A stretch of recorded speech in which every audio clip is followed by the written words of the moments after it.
Common wealth observers کی اور ان کی ٹیم کی، وہ بھی اس کو ہائی لائٹ کر رہی تھی، لیکن جو فل فائنڈنگز ہیں ان کو دبا دیا گیا تھا، ڈیٹیل کو. ابھی تک یہ کلیئر نہیں ہے کہ رپورٹ کس نے دبائی، کس کے کہنے پر دبائی، پریشر کہاں سے تھا، اسلام آباد سے کہیں اور سے، کتنی سیٹوں پر جھرلو پھیرا گیا تھا اور کتنے الیکشن ادھر سے ادھر کیے گئے، یہ ابھی تک واضح نہیں ہو سکا. کتنی بڑی تعداد میں نہیں سب کچھ ہوا، اس کی ایگزیکٹ فگر نہیں آئی. اس میں بڑے سوال اٹھائے گئے ہیں. پاکستان میں جو کولیشن گورنمنٹ تھی، وہ پی ڈی ایف کی گورنمنٹ، اس کی لیجٹمیسی پر، اس کی حقیقت پر، اس کے قانونی پہلو پر، پھر the credibility of international observer missions, کہ ان کی پھر کیا کریڈیبلٹی رہ گئی ہے جو اپنی رپورٹ نہیں سامنے لا سکے.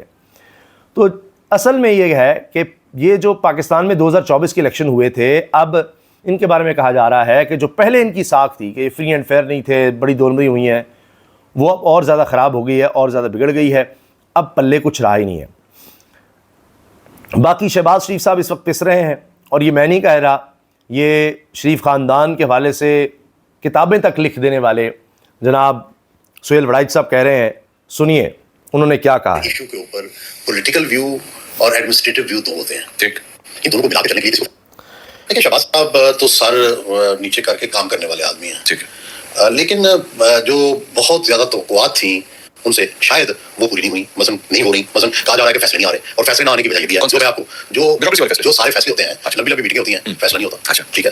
دوسرا یہ ہے کہ شہباز شریف صاحب چکی کے دو پارٹوں میں ہیں، ایک طرف طاقتور اسٹیبلشمنٹ ہے، دوسری طرف بااثر پارٹی ہے. وہ جس طرح چکی میں دانا نہیں پستا اس طرح پستے ہیں کہ ادھر سے یہ اپروول لے لیں یا ادھر سے وہ لے لیں. ان دونوں کو پچ کیسے کریں؟ ایک طرف ہمارے کہ اسٹیبلشمنٹ ہے، دوسری طرف آپ کون سی پارٹی. یہ سب یہ پوڈ کاسٹ ہے، اس کا ایک کلپ شیئر ہو رہا ہے اب، کہ ایک طرف جناب ان کا خاندان یعنی نواز شریف ہے، دوسری طرف اسٹیبلشمنٹ ہے، وہ دونوں کے درمیان پس رہے ہیں، فیصلے ہو نہیں پا رہے، ادھر سے بات ادھر جاتی ہے، ادھر سے کہتے ہیں دیکھتے ہیں یہ ہوتا ہے وہ ہوتا ہے.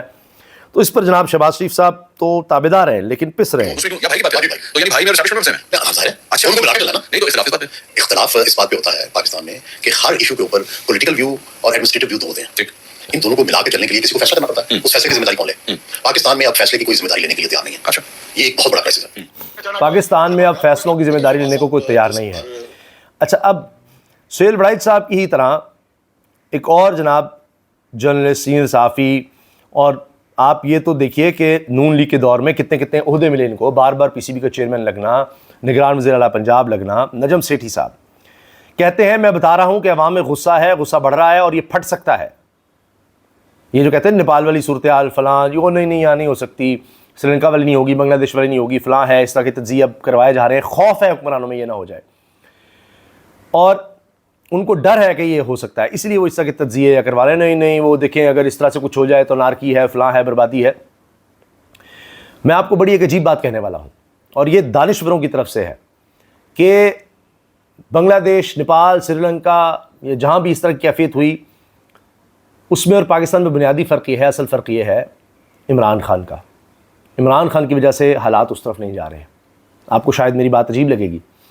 وجہ یہ ہے کہ اگر آپ باقی موازنہ کریں گے غربت کا، بے روزگاری کا، مہنگائی کا، کرپشن کا، لاقانونیت کا، آئین کی پامالی، جو بھی آپ نے پیمانے رکھنے ہیں، پاکستان کے حالات ان ممالک سے بدتر ہو چکے ہیں.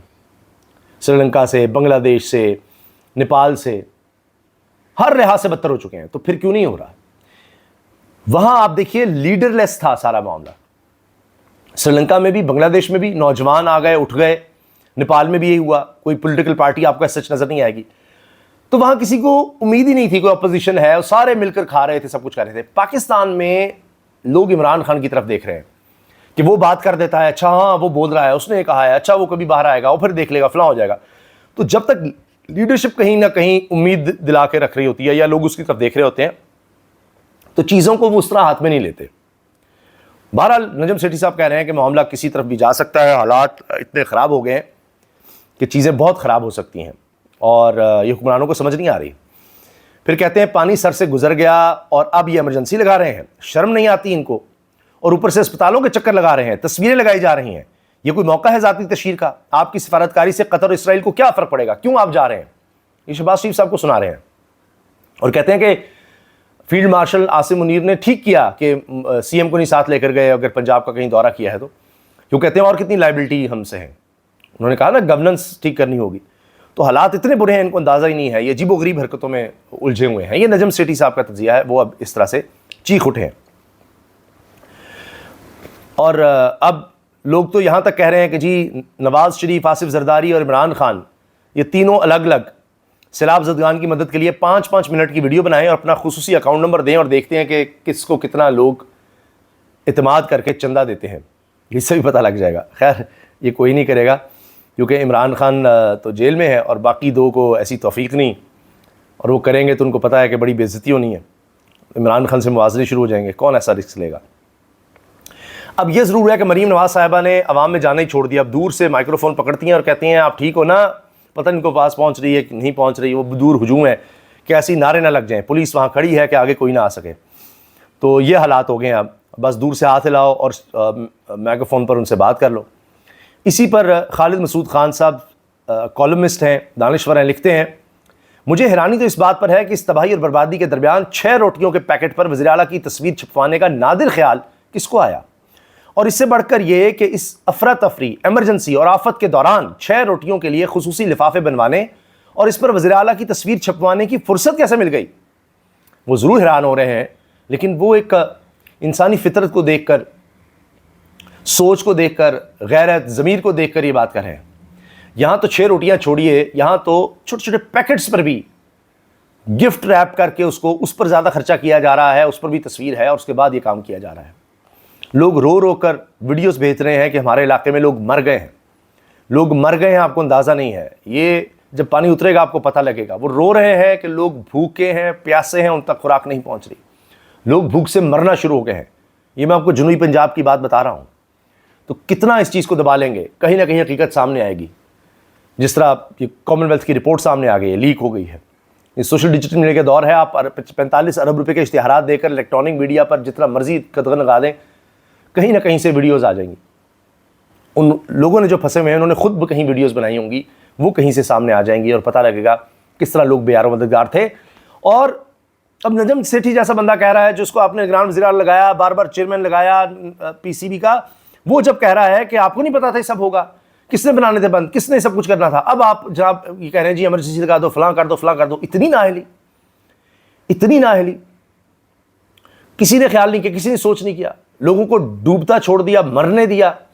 اب جا کر آپ دکھانا چاہ رہے ہیں کہ جی ہم بڑا ایکشن لیں, فلاں کریں, فلاں کریں. جب کچھ کرنے کا وقت تھا تب آپ کہاں تھے. اجازت دیجیے, اللہ حافظ.